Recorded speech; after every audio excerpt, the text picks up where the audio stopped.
Hello বন্ধুরা, তো দেখো আজকে আমরা এসেছি রাজবলহাটে মা রাজবলি মায়ের মন্দিরে পুজো দিতে। তো অনেক দিন ধরেই মন হচ্ছিল মায়ের কাছে যাব একটু পুজো দিতে।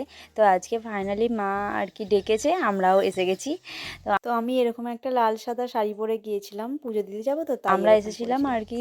সুরজিৎ এসেছিলো আর মানে আমরা গেছি, আর সুরজিতের একটা বন্ধু ওর পরিবার গিয়েছিল। তো এখানে রাজবলি মায়ের পুকুরে চান করে মাকে ভালো মতো করে বেশ মন ভরে পুজো দিয়েছি। মায়ের রূপ দর্শন করে এখন পুজো দিয়ে মায়ের এখন অন্ন ভোগ প্রসাদ গ্রহণ করতে বসে গেছি। তো দেখো কত অগণিত ভক্তের ভিড় মায়ের একটু অন্ন ভোগ প্রসাদ গ্রহণের জন্য। তো আমরাও বসে গেছি সেই মতো, ভাত ডাল একটা সমস্ত সবজি দিয়ে, জানো তো মায়ের এই ভোগে আবার মাছও দেয়। তো একটা সবজির তরকারি আর পায়েস ছিল। তো তারপর ওখান থেকে খাওয়া দাওয়া করে আমরা বেরিয়ে সোজা চলে এসেছি। এটা হচ্ছে উদয়নারায়ণপুর বাস স্ট্যান্ড। তো এখানে বসে আমরা একটু চা খেয়ে নিলাম সবাই মিলে। তো এখানে আর কি সুরজিৎ আগে কাজ করতো, তো এখন ওর আর কি বন্ধু বান্ধবদের সবার সাথে একটু দেখা করতেই এলো। বললো যে এসেছি তো একটু দেখা করেই আসি। সবাইয়ের বাড়ি আমরা একটু ঘুরলাম, অনেক সবাইয়ের বাড়ি ঘুরেছিলাম, 3-4 জনদের প্রায়।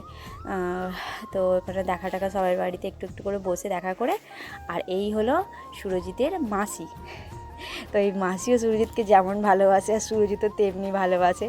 মাসির কথা অনেক শুনেছি মাসিমার বাড়ি থেকে। তারপর এলাম আরেকজনার বাড়িতে। তো এই পুচকিটাকেই মেনলি দেখতে আসার কারণে আরও আসা। এই ওকে এখন একটু আমি দুধ খাইয়ে দিলাম, ওর মা একটু ব্যস্ত ছিল, তো আমি ওকে দুধ খাইয়ে দিতে বললাম, আমি খাইয়ে দিলাম। তারপর আমরা অনেকটা রাত হয়ে গেছিলো বাড়ি ফিরতে। ওই যে ভাটাটা দেখতে পাচ্ছ, ওখানেই সুরজিৎ আগে কাজ করতো। তারপর ওখান থেকে বাড়ি